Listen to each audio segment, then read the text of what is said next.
Hi guys, James at Bespoke here, and I'm back again in the showroom to give you another review. And in this video we're taking a look at another pistol from EMG, which is the Hudson H9.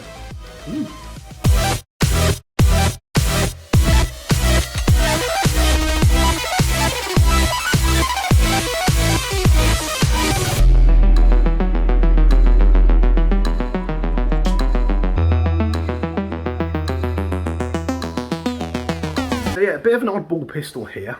As some of you may be aware, if you haven't seen these before, just by looking at it, you'll think, bloody hell, what the hell's that?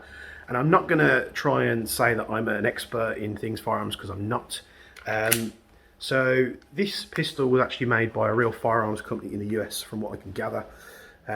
It's a bit of an oddball. It's kind of like in between a Glock and a 1911 style. You know, the pros that it had a low bore axis. It was very easy to shoot. Double stack style magazines. Now, from what I can gather, I'm not sure if this is still the case. Again, it may be wrong. If I don't quote me on this, but the real manufacturer actually, I think, went bankrupt, or they're being bought out. I'm not too sure. But EMG were releasing the airsoft version of this pistol, so I had to get my hands on it. So this is a full metal pistol, gas blowback pistol, that is. It feels very familiar in the hand. I don't want to say it feels like a Glock, because it actually doesn't. I suppose there are some similarities there. It's kind of like a wider 1911. And I say wider, it's not like massively wider, but you'd understand if you had it in your hands. But it is so comfortable in the hand. The first time I looked at this, it looked blocking. I thought, oh, that's going to be really, really janky to have in the hand. It's not going to be very comfortable. Obviously, the front of the pistol looks very weird.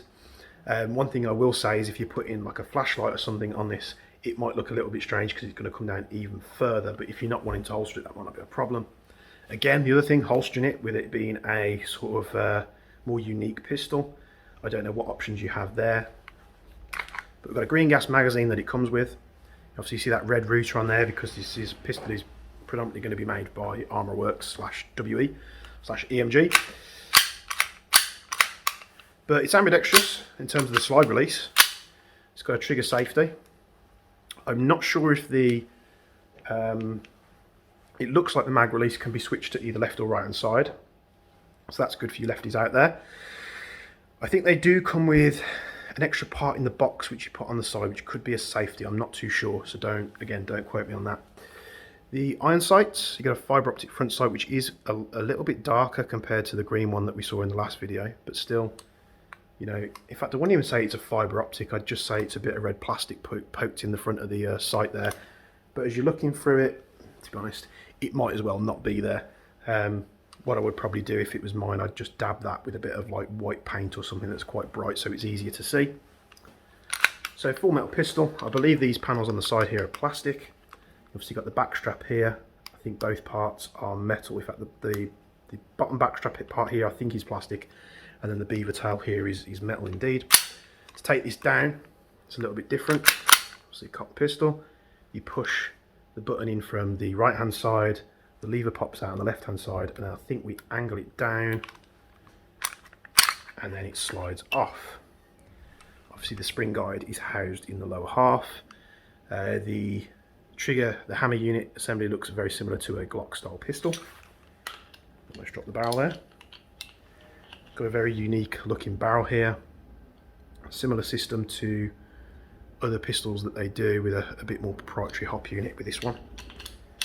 So nice and easy to take the slide off to adjust the hop. The hop is obviously done on the wheel on the right hand side. Let's put that back on there.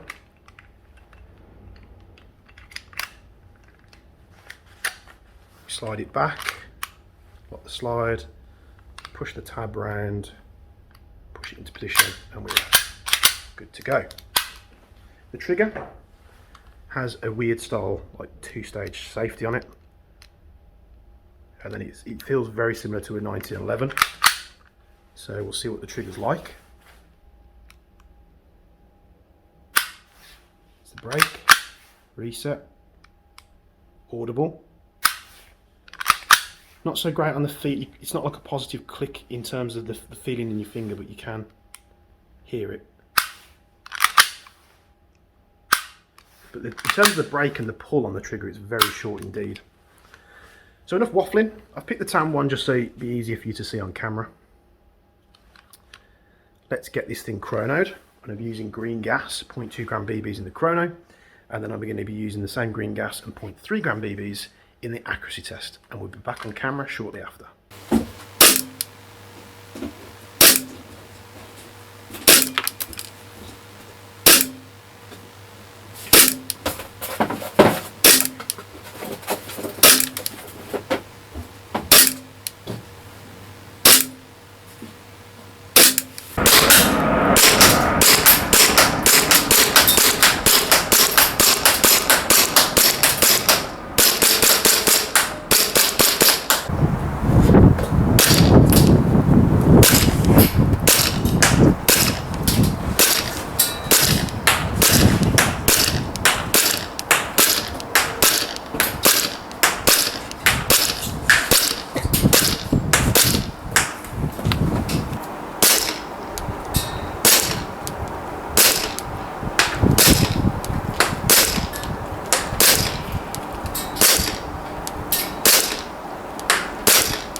So see there about the 280, 270 mark, obviously it did dip a little bit, and I can't stress how cold it is here at the moment. It's not like we're in the warmest weather where gas blowback stuff tends to do really well. So I did my best. Then we went to the accuracy test, 15, 30 and 40 metres. 15 metres and 30 metres, really easy. 40 metres, you know, I was a little bit trying to predict where the rounds were going. What I will say to you is, while I was trying to film at 40 metres, I'm stood by the camera like holding the pistol, and the wind, the cold wind that's hitting my eyes, actually make my eyes water. That's how cold it is outside at the moment. But the fact that I put a magazine through at 50 metres, the magazine through at 30 metres, the only time it started to splutter a little bit was at the start of, you know, doing the 40 metres, where I've done, it'd be the third mag. I had topped it up with gas, but the magazine was getting really cold. And of course the blowback was starting to frost over a little bit. In the warmer weather that wouldn't be as much of an issue, but it's something that, you know, I have to mention. It's not like the pistol was firing in optimum conditions, but even so I was able to hit the target at 40 metres, which for any pistol is a great accomplishment. Hitting it more than once again is even better, so we did that. A little bit more predictable again if you were sort of messing around a lot with the hop unit, getting it nice and perfect for the rounds that you're using. I only have like 5 minutes outside with these pistols to get the footage there, so because we're very busy all the time, of course. But performance wise, brilliant. 15-30 metres, you know, using it as a secondary, someone comes out of a building or a window or something, you're going to absolutely be able to pick them off. 40 metres again, it performed better than the shorter barreled BLU Compact. Again, it's got a longer barrel, it's got slightly higher FPS. In normal conditions, obviously, this was coping with colder temperatures compared to the BLU. So it performed very well. If you was in a pinch and you wanted to shoot someone at 40 metres, if your AEG or your main's gone down, or if you're in a sniper rifle, and they're just getting to where your minimum engagement distance is, you'll be able to pick them up for this, no problem at all. Might, you know, cost you a couple of shots, but not many people nowadays use pistols to snipe people at 40, 50 metres plus. So 40 metres gets my seal of approval. It's a very snappy pistol. Obviously, when I first started firing it and the magazine was warmer than the third, it was very punchy. The trigger is very predictable and easy to use. Just a slight squeeze, you know, and it resets, and then pulling it back, it's easy. It's a very quiet click.